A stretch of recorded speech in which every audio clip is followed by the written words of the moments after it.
শুধু ষড়যন্ত্র করা, আব্বাস সিদ্দিকীর কণ্ঠকে রোধ করা, আব্বাস সিদ্দিকীকে দাবিয়ে দেওয়া।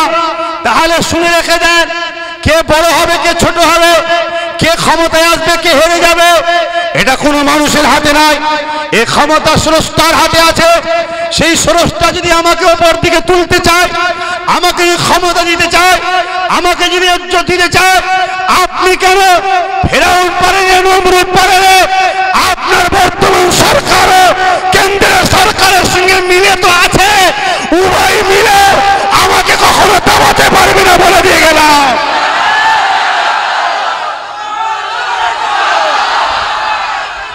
আমি আল্লাহকে সাক্ষী রেখে বলছি, আমি যদি ধোঁকা দিই সেই দিনই যেন আল্লাহ আমার মৃত্যু নসিব করে, বলুন আমিন। এবারে দেখুন ভাই, এখন যদি আমার হায়াত কালকে চলে যায়, তাহলে আপনি ভাববেন কালকে মনে হয় হুজুর ধোঁকা দিয়েছিল, ওটা ভাববেন না যেন আবার। আমি ওটা বলছি নি, কেন আপনাদের ঘরে ধোঁকা দিলে আমি জাহান্নামী হব, অতএব ধোঁকা দিবার আগে চলে যাওয়াটা ভালো, ঠিক না বেঠিক? আমি ওটা আল্লাহর কাছে দোয়া চাইলাম। জীবনে এই জায়গায় কখনো ইচ্ছা নেই যে কোনো মানুষকে ঝেড়ে নেবো, লুটে নেবো, কোনো মানুষকে ফাঁসাবো। কেননা আল্লাহর সৃষ্টিকে অপমান করলে আমার আল্লাহকে অপমান করা হয়। শুনছেন ভাই, কেন ওটা আল্লাহরই সৃষ্টি, তো অর্থাৎ আল্লাহর সৃষ্টিকে ভালোবাসলে আল্লাহকে ভালোবাসা হয়। আমার দেশের আইন দু ধরনের, বড় লোকদের জন্য এক আইন, গরিবদের জন্য আর এক আইন, ঠিক না বেঠিক ভাই? এই ভুল কথা বলছি? এই জন্যে এই সমাজকে বাঁচাবার জন্যে আমি একজন ধর্মগুরু ঘরের ছেলে হওয়ার পরও আমি আব্বাস সিদ্দিকী সৎ চরিত্রবান ভদ্র সভ্য মুসলিম দলিত আদিবাসী প্রতিটা ধর্মের মানুষদের ঘরে নিয়ে একটা নতুন রাজনীতির প্ল্যাটফর্ম তৈরি করতে চাইছি দেশ ও দেশবাসীকে বাঁচাবার স্বার্থে। এখানে আমার ইসলাম যখন বাধা দেয়নি, তাহলে অন্য কেউ বাধা দেওয়াটা কি মানা যাবে? আমার দেশ যখন বাধা দেয়নি, অন্য কেউ বললে মানা যাবে? এবারে কিছু মানুষ বলছে রাজনীতি করতে গেলে তো ঝগড়া হবে। রাজনীতির নাম ঝগড়া নয় তো? গণতন্ত্রের রাজনীতিতে ঝগড়া হয়নি, রাজতন্ত্রে ঝগড়া হয়। কোন তন্ত্রে? রাজতন্ত্রে। ইসলাম রাজতন্ত্রের পক্ষে নয়, ইসলাম গণতন্ত্রের পক্ষে। অর্থাৎ মানুষের মৌলিক স্বাধীনতা আছে, যে তার প্রিয় লোককে ভোট দেবে। এবং আমার দেশও বলছে তুমি তোমার প্রিয় তোমার পছন্দের লোককে তুমি ভোট দেবে। এখানে ঝগড়া হওয়ার কি প্রশ্ন আসছে? ঠিক না বেঠিক? আপনি যদি প্রকৃত সৎ চরিত্রবান ভদ্র ভালো নেতা হন, তাহলে আপনি চোখ দেখাচ্ছেন কেন? মিথ্যা কেসের ভয় দেখাচ্ছেন কেন? আপনি জুলুম করবেন বলছেন কেন? আপনি যদি জনগণের প্রিয় হন, আপনি ক্যান্ডিডেট হন, লোক আপনাকে ভোট দেবে, ঠিক না বেঠিক গো? অত টেনশন কেন?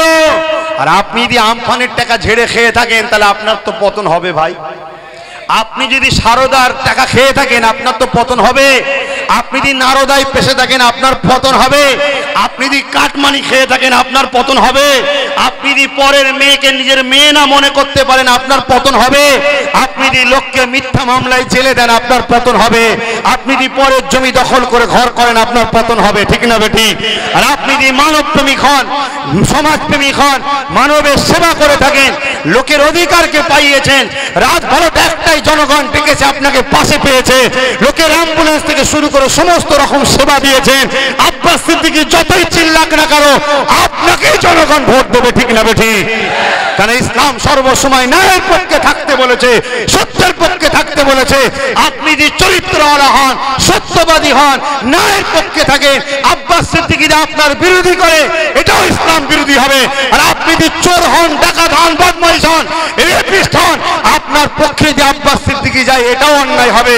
তাই আমি আপনাদেরকে বলবো, ভালো ভদ্র সভ্য মানুষকে দাঁড় করিয়ে আগামী দিন বাংলায় নিরাপদে মানুষকে রাখার জন্য, দুর্নীতি মুক্ত সমাজ করার জন্য আমি আব্বাস সিদ্দিকী যদি আগিয়ে আসি, আপনারা কি আমার সাথে সাথ দিয়ে আগাতে রাজি আছেন? আগাতে রাজি আছেন? কথা দিচ্ছেন তো নাকি? মুনাফিকি করবেন না তো? মিথ্যা কথা বলবেন না তো? ধোঁকা দেবেন না তো? টাকা নিয়ে বাড়ি নিয়ে গাড়ি নিয়ে বিক্রি হয়ে যাবেন না তো? হাত নামান। যদি বিক্রি হয়ে যান, মনে রাখবেন যার কাছে বিক্রি হয়েছে সে আপনাকে বেশি দামে আবার অন্য কারো কাছে বিক্রি করবে। সেটা হলো কে? বুঝতে পারছেন না? কে আসছে? কে আসছে বুঝতে পারছেন তো? হ্যাঁ। এত কিছু করার পরে শুধু কথা উঠছে দুটো। এক হলো দাদা হুজুরের বিষয় আমি বলেছিলাম, দাদা হুজুর 44টা দিয়েছে বলেছিলাম তো, নাকি গো? একটু বলবো? বইগুলো এনেছি কি তা জানি না, কই বই আছে কেনে? দাদা হুজুর 44টা দিয়েছে আমি বলেছিলাম না? সেই নিয়ে আমার বিরুদ্ধে সবাই মিলে উঠে পড়ে লাগলো। আরে দাদা হুজুরের সময় কি আমি জন্ম নিয়েছি ভাই? দাদা হুজুর দিয়েছি কি দেয়নি আমি কি করে জানবো? এখানে দাদা হুজুরের সময় জন্ম নিয়েছিলেন কেউ আছে? তাহলে যদি বলে কেউ দেয়নি তার কথা যেমন মানা যাবে না, দিয়েছি বললে আমার কথাও মানা যাবে না। দাদা হুজুরের বিষয়ে কোনো কথা বলতে গেলে ইতিহাসের দলিল দেখাতে হবে, ঠিক না বেঠিক? ঠিক তেমনই 750 বছর এদেশে ভারত মুসলমান রাজত্ব করেছিল, তিনাদের বিষয়ে কিছু বলতে গেলে ইতিহাস দেখাতে হবে। অনেকে বলে বাদশাহ আওরঙ্গজেব নাকি মন্দির ভেঙেছিল, বলে না? বলে না? কথাটা ভুল নয়, সত্য কথা, ইতিহাসে আছে বাদশাহ আওরঙ্গজেব মন্দির ভেঙেছিল। কিন্তু এই কথাটা শুনেছেন কখনো বাদশাহ আওরঙ্গজেব মসজিদ ভেঙেছিল? ওটা কিন্তু আর বলেনি। তাহলে প্রথম একটু শুনবেন এই দুটো কথা। প্রথম মসজিদ কেন ভেঙেছিল সেটা শোনেন। তখন ছোট ছোট অঙ্গরাজা ছিল, ছোট ছোট রাজ্যের রাজা হতো তখন, বুঝে আছে? রাজপুত্র ছিল তখন। তা বাদশাহ আওরঙ্গজেব তিনি মহারাজা, ছোট ছোট রাজা। সেই ছোট ছোট রাজা বাদশাহ আওরঙ্গজেবকে ট্যাক্স দিতে হতো, কর দিতে হতো। দেখ রাজা সে কর দিচ্ছে না, করটা তো দেশের উন্নতি ভাই, বুঝতে পারছেন না? দেশের উন্নতি হবে তো। তা বাদশাহ আওরঙ্গজেব বলছে কর দিচ্ছিস না কেন, আমি যাব? সে বলছে জাহাপানা দুর্ভিক্ষ দেখা দিয়েছে, কর দিতে পারছি না, পরের বছর দেবো। তার কয়েকদিন পরে সেই ছোট রাজাটা তার মেন রাজার রাজ্যের শহরে বিশাল একটা মসজিদ করছে। বাদশাহ আওরঙ্গজেবের কাছে খবর গেছে। বাদশাহ আওরঙ্গজেব বলছে যে কর দেয় না সে আবার এত বড় মসজিদ করছে কেন? টাকা পেল কোথা থেকে? গোয়েন্দা লাগিয়েছে। গোয়েন্দা খবর নিয়ে দেখছে ওই মসজিদের তলায় সুড়ঙ্গ করে, আন্ডারগ্রাউন্ড করে সোনা দানা খাজনা সব ওতে রাখছে। বাদশাহ আওরঙ্গজেব লোক পাঠিয়ে বলো মসজিদটাকে ভাঙো। এই ফতোয়া দেবেন এটা মসজিদ না খাজনা রাখার জন্য ষড়যন্ত্র? কথা বলেন। যেটা খাজনা রাখার জন্য করা হয় ওটা মসজিদে নামা যাবে?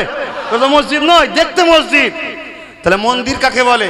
হিন্দু ভাইয়েরা তাদের ধর্মীয় প্রার্থনা যেখানে করে, সেখানে যদি 13-14 বছরের মেয়েকে রেখে দিয়ে ভোগ করা হয় আন্ডারগ্রাউন্ডে, সেটাকে কি মন্দির বলা হয়? বাদশাহ আওরঙ্গজেবের কাছে ওই এলাকার গ্রামের মানুষেরা চিঠি করেছিল যে আমাদের এখানে একটা মন্দির আছে, সেই মন্দিরের গ্রাউন্ডে 13-14 বছরের মেয়েদের ঘরে শোষণ করছে দেহ। তখন বাদশাহ আওরঙ্গজেব সৈন্য পাঠিয়ে মন্দিরটাকে ভেঙেছিল। কথা মাথায় ঢুকছে? ওটা মন্দির? ওটা মন্দির নয় তো, ওটা ব্যবসার জায়গা, ওটা ভণ্ডামির জায়গা। মন্দির হচ্ছে তাদের পবিত্র হিন্দু ধর্মের কাছে, ঠিক না বেঠিক? এইটা হলো মূল ইতিহাস, সেটাকে কিন্তু শোনাচ্ছে না, শুধু ফেতনা কি করে লাগানো যায়। এই জন্য ইতিহাস কোনো মুখে শুনে লাভ নেই, ইতিহাসের দলিল দিতে হবে, ইতিহাস দেখাতে হয়, ঠিক না বেঠিক? দাদা হুজুর রহমাতুল্লাহ আলাইহি প্রার্থী দিয়েছিল। আমি বলেছিলাম ভাই, আমি মুখ দিয়ে বলেছিলাম, কথা তো আমার নয়, কথা হচ্ছে বইয়েতে পড়েছি। বইটার নাম হচ্ছে রাজনীতিতে বঙ্গীয় উলামার ভূমিকা। লেখকের নাম হচ্ছে ডক্টর আব্দুল্লাহ। তিনি তিনার বইয়ের 97 পৃষ্ঠায় লিখছে, জমিয়তে বাংলা আসামের জমিয়তে উলামার প্রেসিডেন্ট মৌলানা আবু বকর সিদ্দিক, তিনি জমিয়তে উলামার তরফ থেকে প্রজাহিতস্থ গণদরদি মুসলমান মনে করে 44 জন প্রার্থীকে মনোনয়ন পত্র প্রদান করেন। কতজনকে? 44 জন। বাপে কি আছে বাংলা দেখেন, 44 আছে না নেই শুধু বলে দিলে হবে। এই যে 44 জন প্রার্থীকে মনোনয়ন প্রার্থী, এটা আমি বলছি না, কিতাবওয়ালা বলছে। তাহলে এটা যদি ভুল কেউ মনে করে তাহলে আমার গলা না টিপে কিতাবওয়ালাকে ধরলে হয়তো নাকি? তা আমাকে ধরছেন কেন? এটা দেখে যদি কেউ মনে করে ওরকম একটা লিখে দেওয়া যায়, তো এটা লিখেই দেখান দেখি কেমন দেওয়া যায়। কি এটা লিখেই প্রথম দেখান না, দেখি কেমন লিখা যায়।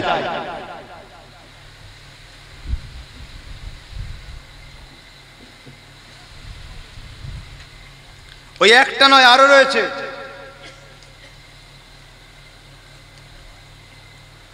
বইটার নাম হচ্ছে যুগ পুরুষ শাহ আবু বকর সিদ্দিক।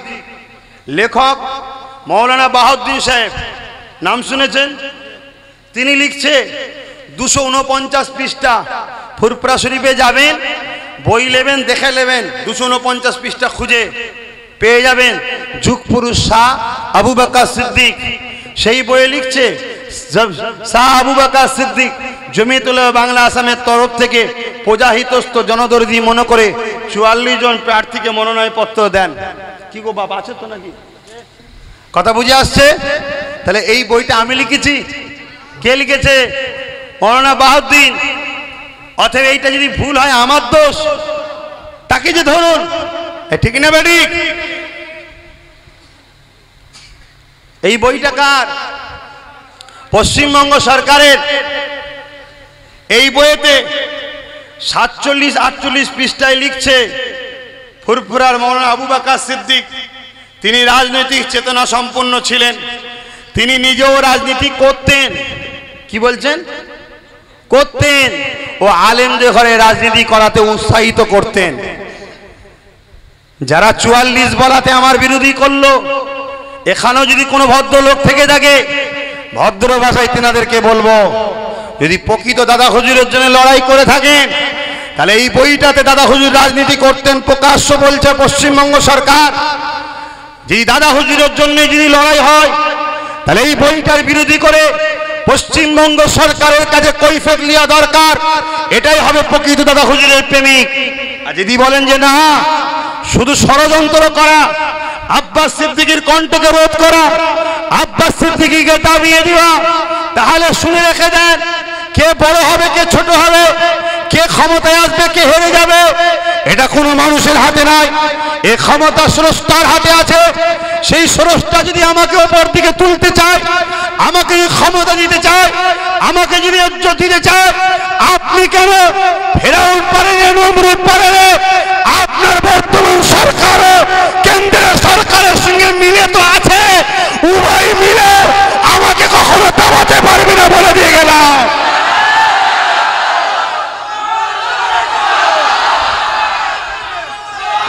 ভাইরা আমার, দাদা হুজুর দিয়েছে কি দেয়নি, পেয়েছেন ভাই?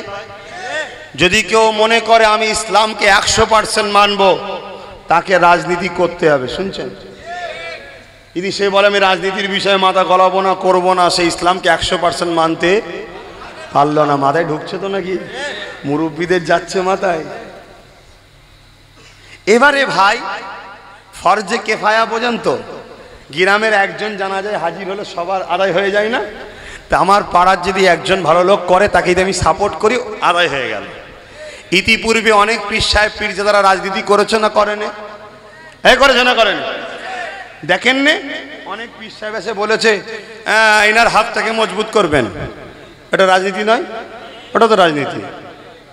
অমুককে লাথি মেরে গঙ্গায় ফেলে দাও, অমুককে জিতাও, এ রাজনীতি নয়? ওটা তো রাজনীতি। তো রাজনীতি ছাড়া পৃথিবীতে মানুষ থাকতে পারে না। কথা মাথায় ঢুকে আসছে? অতএব ঘুরিয়ে নাক না ধরে একটু ডাইরেক্ট ধরলে অসুবিধে কি আছে? ঘুরিয়ে নাক না ধরে ডাইরেক্ট ধরে নিলাম, অসুবিধে কি আছে? অতএব একে আনলাম, ওকে আনলাম, ওকে আনলাম, যে আসে সেই দেখি আমার ক্ষমতায় জিতে আমারই বুকে ছুড়িয়ে মারে। অতএব বাবা আর কাউকে এনে লাভ নেই, চল নিজেই চলে যায়। কি বুঝতে পারছেন তো নাকি? এত কিছু করার পরে লাস্টে একটা উত্তর পাওয়া যাচ্ছে, আপনি যা করছেন বা আব্বাস সিদ্দিকী যা করছে, বিজেপি চলে আসবে। বলছেন না? বলেন। এই কারা কারা বিজেপিকে ভয় করেন? এখানে কোনো ইমানদার আছে বিজেপিকে ভয় করেন? যে বিজেপিকে ভয় করবে আল্লাহ ছাড়া তার ইমান পাকা থাকবে? কথা বলেন। আর কে কে মনে করেন দিদি আমায় বাঁচিয়ে রেখেছে? কেউ আছে এমন? কেউ যদি মনে করে বিজেপি মেরে দেবে, দিদি বাঁচিয়ে রাখবে, অবশ্যই সে বেঈমান কাফের হয়ে যাবে। হায়াত মওত আল্লাহর হাতে আছে। খোদার বিনা হুকুম ছাড়া গাছের পাতা লড়তে পারে?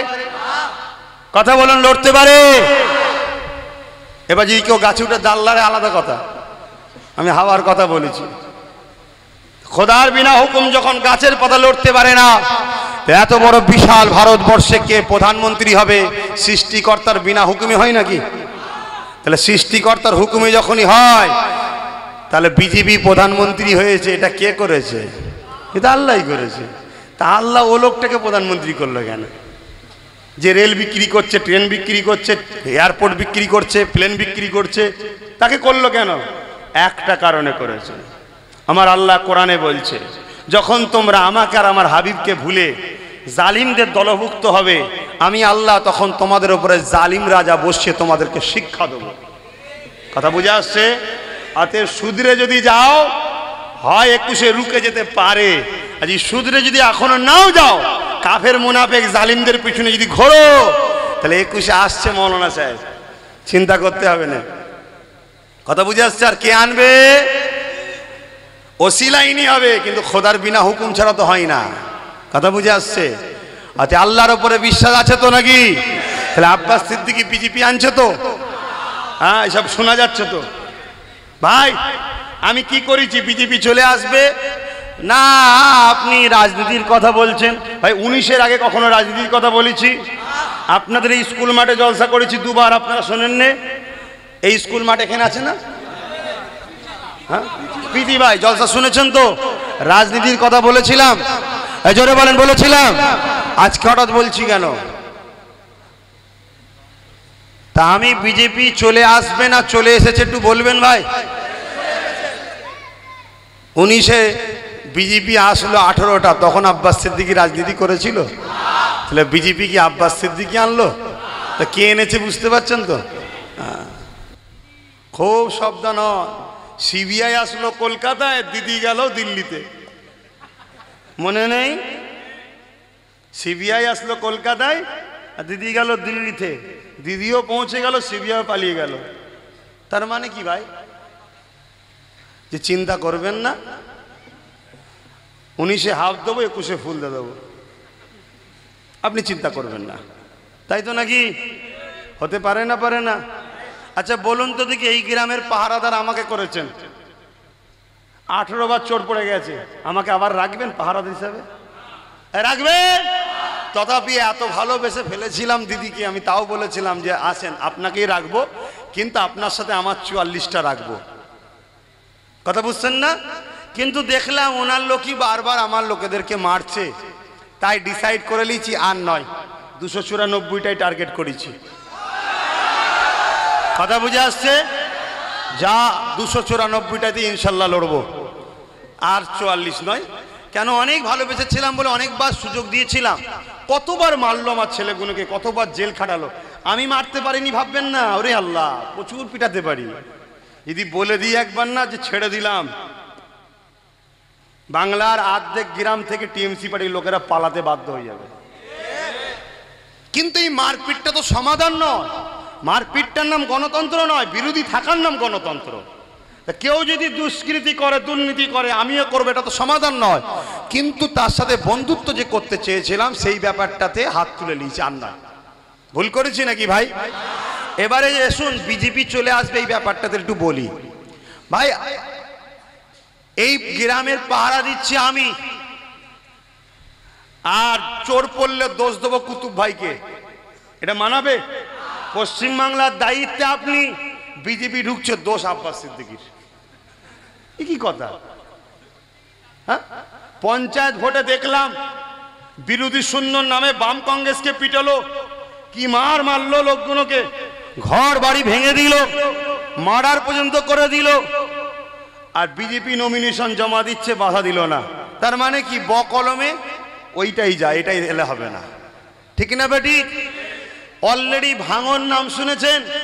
ভাঙরে প্রচার করছে টিএমসির নেতারা, যদি টিএমসি নাও করিস, বিজেপি কর, আব্বাস সিদ্দিকী দল করতে পারবি না। তাহলে টাকার ইপিট উপিট তো। শুনুন, দিল্লির কথা ভুলে গেছেন? দিল্লিতে সবাই মিলে বিজেপির বিরোধী করে কেজরিওয়ালকে 200 সব দিল, সব কেজরিওয়ালকে দিল, নিজের হাত খালি, বসিয়ে বসিয়ে মার খেলো। বিহারের কথা ভুলে গেছেন? বিজেপি আর নীতিশ কুমারে কি ঝগড়া, কি গালিগালাজ করছে। সমস্ত মুসলমান নীতিশ কুমারকে ভোট দিল, আর নীতিশ কুমার জিতে গিয়ে বিজেপির সঙ্গে মিশে গেল। কথা বুঝছেন না? বোঝেন না? আমার বক্তব্য হলো কি, নিজেদের হাতে কিছুটা রাখা দরকার আছে। ধরুন আপনাকে আমি গাড়িতে তুললাম, চলুন বারাসাতে নিয়ে যাব, আপনি পুরো আমার ভরসাতে যাচ্ছেন, পকেটে চারানাও নিয়ে যাননি।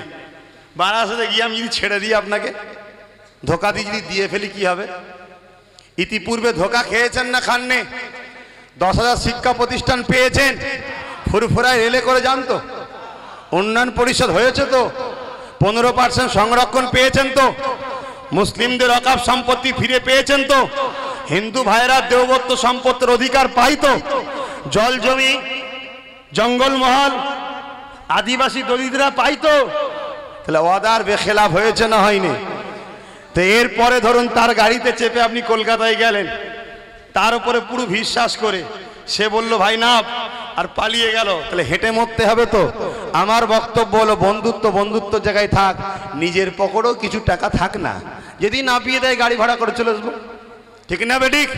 যদি মিশে যায় নিজের কিছু ক্ষমতায় রাখবো, তাহলে নিজে বাঁচতে পারবো, ঠিক না বেঠিক? এরপরেও ধরুন বুঝতে পাচ্ছেন না, আর একটু বলি, এই কি হলো? এরপরেও দেখুন আমার কথা পছন্দ হলো না, আপনাদেরকে যারা বোকা বানাচ্ছে, মুনাফেক জালিমগুলোর কথাই হয়তো বিশ্বাস হলো। আমার ভয়ে ধরুন ইনাকে রুখতে গিয়ে ইনাকে ভোট দিলেন। ইনি কে বুঝতে পারছেন না? বুঝাবার জন্য বলছি। ইনি না চলে আসে, আমার কথা পছন্দ হলো না, ইনাকে রুখতে গিয়ে ইনাকে ভোট দিলেন, আর ইনি জিতার পরে দিয়ে সুসুর করে চলে যায়। ইনি জিতার পরে দিয়ে ইনার সঙ্গে মিশে যায়, কেমন হবে? এই যাচ্ছে না যায়নি? তো ওই জন্য নিজের হাতে কিছু রাখা দরকার আছে না নাই? শেষ দুটো কথা বলি। পশু জবাই দেখেছেন? পশু কাটা বা জবাই দেখেছেন? কিভাবে জবাই করে? হাত পা বেঁধে জমিনে শুয়ায়, তারপরে জবাই হয়। যখন হাত পা বাঁধে যে জবাই করে, সে কি পাশে ছুরিলে দাঁড়িয়ে থাকে? সে কোথা থাকে? পাশে নুকিয়ে থাকে। কেন ভাই? পশু যদি ছুরি দেখতে পায়, বুঝতে পেরে যাবে যে আমায় মনে হয় জবাই করছে, তাহলে লাফালাফি শুরু করবে, আর হাত পা বাঁধতে পারবে? বিজেপি জানে এদেরকে কখনো হাত পা ছাড়া বাঁধা ছাড়া মারা যাবে না। শুনছেন না? বিজেপি জানে এদেরকে হাত পা বাঁধে ছাড়া মারা যাবে না, তাই অন্য কাউকে দিয়ে হাত পা বাঁধা হয়, বেঁধিয়ে শোয়ানো হচ্ছে, 21শে মৌলানা এসে জবাই করবে। ও জন্যে এখনো সময় আছে, হাত পা খোলা আছে, একটা বার নিজের ক্ষমতা নিজে অর্জন করো। আমরা মাতুয়া যে ঠাকুর পরিবার আছে, তিনাদের একজন ঠাকুর সাহেব আমার বাড়িতে গিয়েছিলেন, ওই পরিবারের সদস্য, তিনার সঙ্গেও আমরা আলোচনা করেছি। সমস্ত আদিবাসী দলিত সবার সঙ্গে আলোচনা করছি যে আমরা সবাই মিলে একটা নতুন ফন্ড তৈরি করব, চলো। সবাই সাড়া দিচ্ছে, কেউ আমার বিরোধী করেনি ভাই, শুধু মোল্লাপাড়ায় 15-20টা বিরোধী করছে। এটা সেই হোসাইনের পিরিয়ডে এজিদের দলের লোকেদের মতো নয়, এটা ইমামে হজরতে উসমান গনিকে শহীদ করেছিল মুসলিম শেষে, তাদের মতো নয়। অতএব ভাই, আল্লাহ রসুলের কথা মানা দরকার আছে না নাই? আল্লাহ নবী বললেন, এ আমার উম্মতেরা, তোমরা কিয়ামত পর্যন্ত আমার খানদানের নেতৃত্ব মানবে, অর্থাৎ কোরাইশ খানদানের। এতদিন কোনো কোরাইশ আপনাদের ঘরে প্রকাশ্যভাবে এত রাজনীতির ব্যাপারে বুঝাইনি।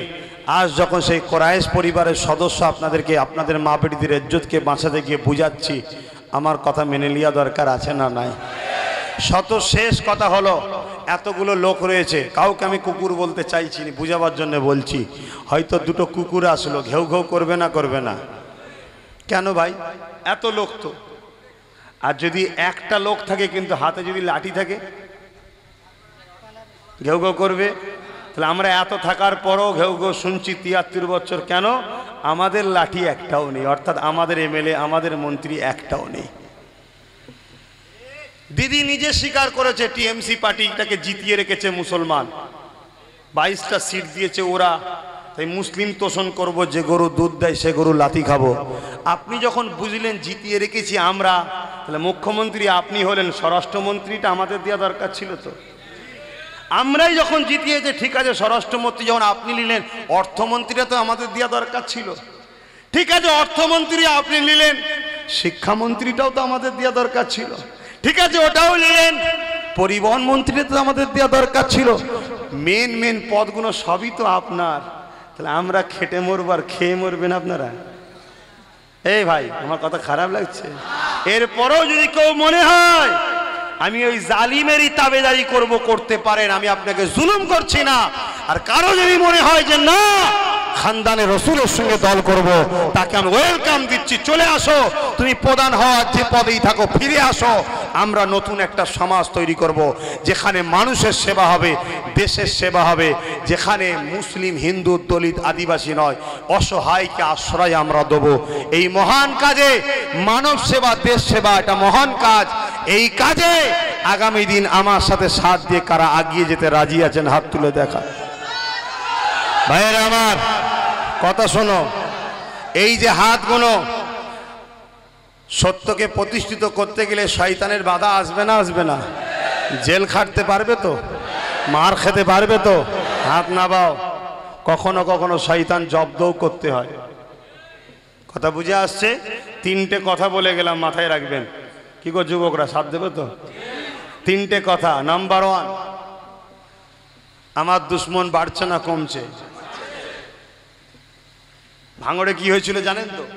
কি শুনেছেন আমি জানি না, কি শুনেছেন আমি জানি না, কি প্রচার করছে আমি জানি না। বলে যাই ছোট্ট করে, আমার একটা ভাই এই সংগঠন করার জন্য, অরাজনীতি সংগঠন, সেবামূলক সংগঠন, এই করোনাতে কয়েক লক্ষ লোকের মুখে খাবার দিয়েছে, ওসিলা হয়েছে এই সংগঠন। আমরা মুসলিম হিন্দু দেখি না, শীতকাল এলে রাত 12টা 1টায় আমার ছেলেরা স্টেশনে থেকে শুরু করে ঘুমাতেও গেছিল, সমস্ত স্টেশন সমস্ত জায়গায় ঘরে, যারা ফুটপাতে পড়ে থাকে, স্টেশনে পড়ে থাকে, তাদের গায়ে কম্বল দেয়, তারা চোখ খুলে হাসে। আমি মনে করি আল্লাহর সৃষ্টিকে হাসিয়েছি, আমার আল্লাহ কিয়ামত দিন আমাদেরকেও হাসাবে। জোরে বলুন সুবহান। আমি একবারও দেখিনি সে মুসলমান না হিন্দু। আল্লাহর সৃষ্টি থেকে দাও, গরিব প্রয়োজন দাও। কথা বুঝে আসছে? আজকে এই সংগঠন করার জন্য ওই এলাকায় টিএমসি পার্টির যারা দুষ্কৃতী গুন্ডা আছে, টিএমসি পার্টির নাম লিখছে, আপনাদের কষ্ট হচ্ছে? আরে টিএমসি পার্টির লোকেরা মেরেছে তো, তাহলে আমি অন্য পার্টির নাম নেবো কেন? জানলাই দেখেন না আমাকে বাস তুলছিল, ওগুলো তো টিএমসি পার্টির লোক, অন্য পার্টির লোক নয় তো।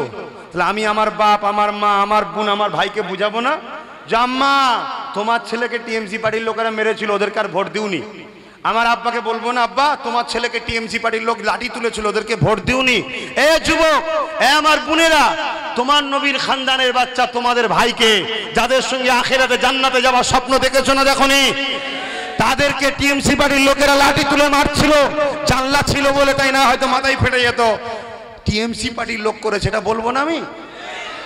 তুমি অন্যায় করলে দোষ না, আর আমি বলছি এখন কষ্ট হচ্ছে, ওকে কি করে রুকা যায়?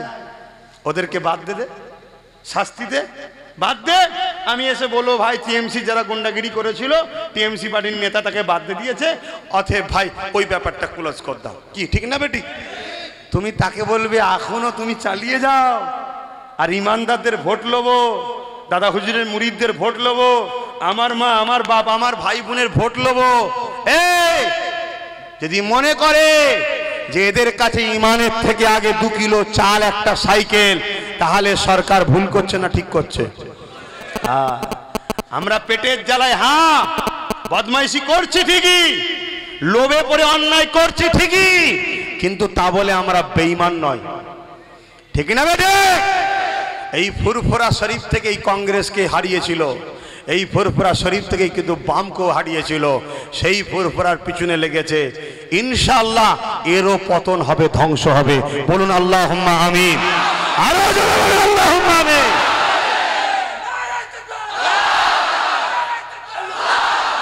যদি মনে করে আব্বাস সিদ্দিকী তোমাকে মিথ্যা মামলায় গ্যারেজ করে দেবো, আরো তাড়াতাড়ি তোর কবর হবে তাহলে।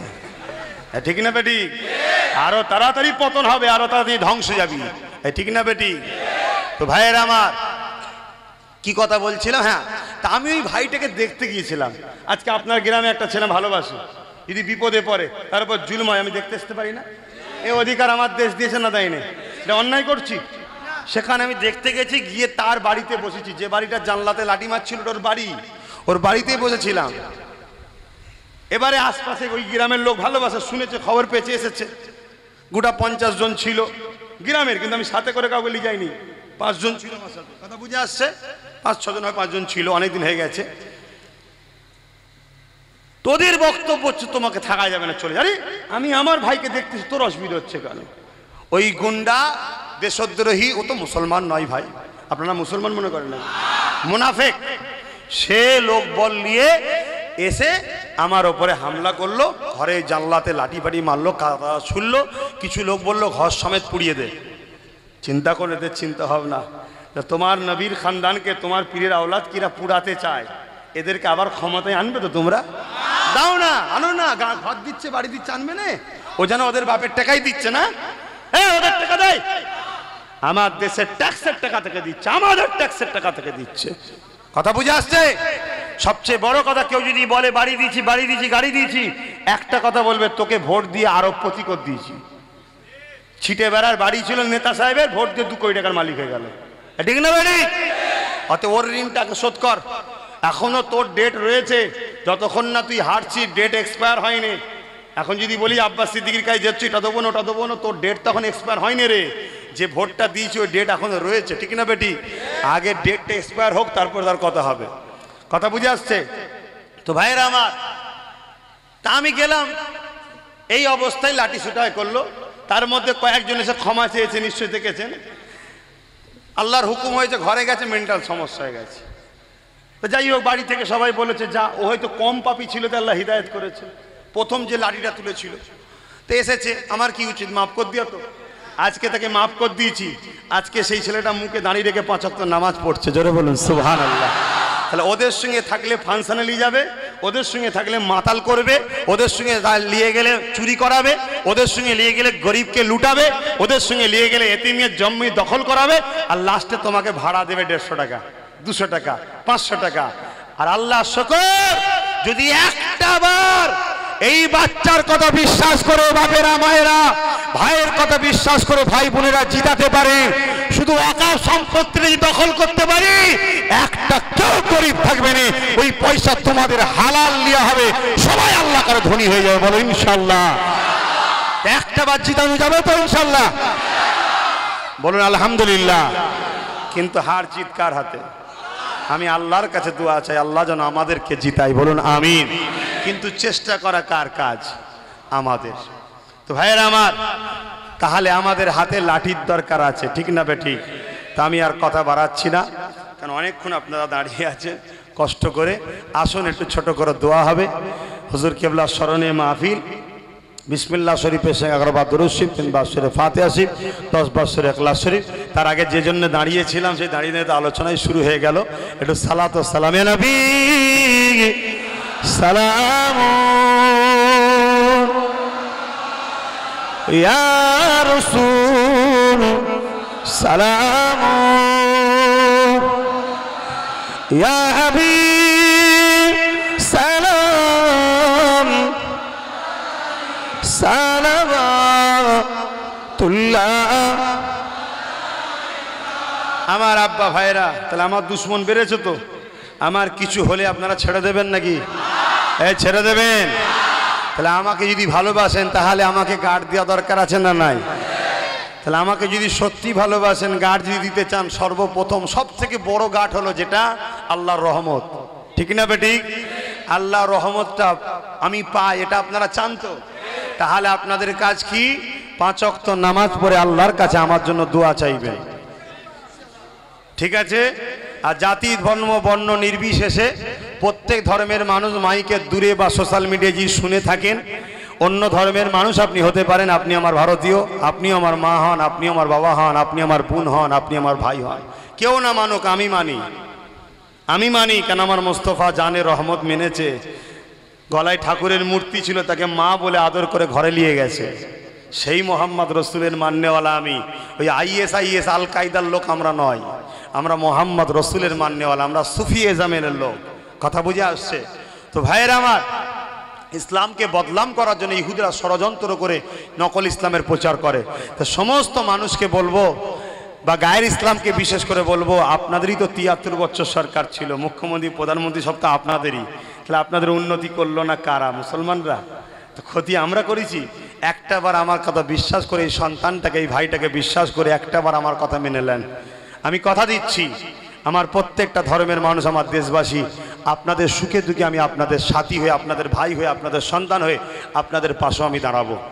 কেন? আমার রসুল দাঁড়িয়েছে, আমিও দাঁড়াবো, যদি নাও জিতান তাও দাঁড়াচ্ছি, দাঁড়াইনি কি? বিভিন্ন ধর্মের মানুষ, আপনারা তো আমার আন্দোলন জানেন না। আমরা সেই বাঁকুড়াতে হেমন্ত রায়ের পরিবার, হেমন্ত রায়কে যখন মেরে দেয় তার পরিবারের হাতে সন্ত্রাসীরা মেরে দিয়েছিল জানেন না? আমরা নগদ 10,000 টাকা দিয়েছিলাম এবং তিনার বাচ্চাকে পড়াবার সম্পূর্ণ দায়িত্ব আমরা নিয়েছি। যখন বাচ্চা বড় হবে আমাদের সঙ্গে যোগাযোগ করে আমরা পড়াবো। এবং আমার নলেজ সিটির পাশে একটা আদিবাসী পাড়া আছে, ওই পাড়ার সম্পূর্ণ বাচ্চাদেরকে যতদিন যুগে যুগে যুগে যুগে নলেজ সিটি থাকবে ওই পাড়ার বাচ্চাদের সম্পূর্ণ পড়া ফ্রি আমরা দায়িত্ব নিয়েছি এবং হসপিটালের চিকিৎসাও ফ্রি। কথা বুঝে আসছে? কেন? আল্লাহর সৃষ্টি তিনারা, কেন ভালোবাসবো না? উনি কি ধর্ম করে না করে সে যিনি সৃষ্টি করে তার কাছে জবাব দেবে। আমার মাথায় চাল পড়ছে কেন? ঠিক না বেঠিক গো? তো ভাইরা আমার, পার্থ চক্রবর্তী ডোমজির হত্যা করেছিল, পূজা বোনের হয়ে আন্দোলনে নেমেছি।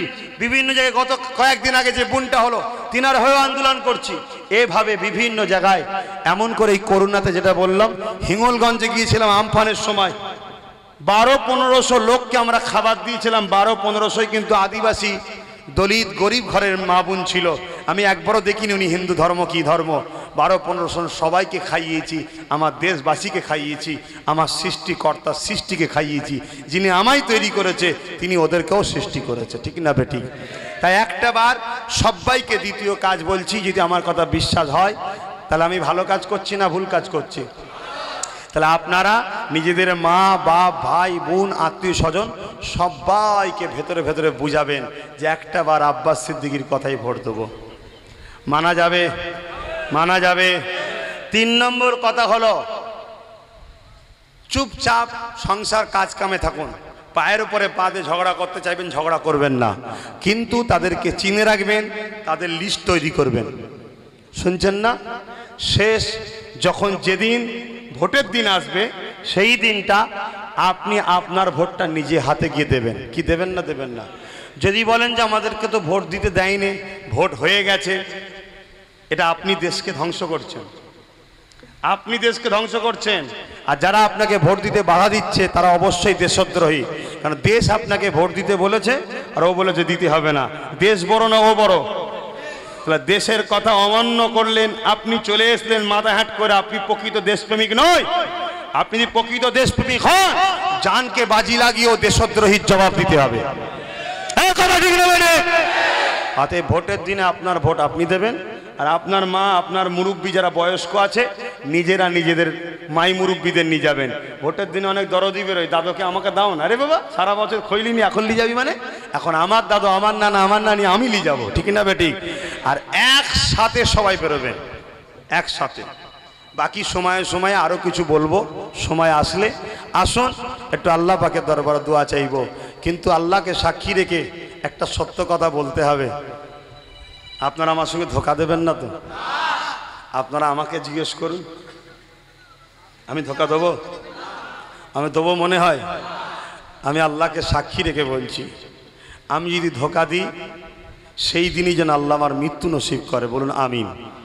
এবারে দেখুন ভাই, এখন যদি আমার হায়াত কালকে চলে যায় তাহলে আপনি ভাববেন কালকে মনে হয় হুজুর ধোঁকা দিয়েছিল, ওটা ভাববেন না যেন আবার। আমি ওটা বলছি নি, কেন আপনাদের ঘরে ধোঁকা দিলে আমি জাহান্নামী হব। অতএব ধোঁকা দিবার আগে চলে যাওয়াটা ভালো। ঠিক না বেঠিক? আমি ওটা আল্লাহর কাছে দোয়া চাইলাম। জীবনে এই জায়গায় কখনো ইচ্ছা নেই যে কোনো মানুষকে ঝেড়ে নেবো, লুটে নেবো, কোনো মানুষকে ফাঁসাবো। কেননা আল্লাহর সৃষ্টিকে অপমান করলে আমার আল্লাহকে অপমান করা হয়। শুনছেন ভাই? কেন? ওটা আল্লাহরই সৃষ্টি। তো অর্থাৎ আল্লাহর সৃষ্টিকে ভালোবাসলে আল্লাহকে ভালোবাসা হয়।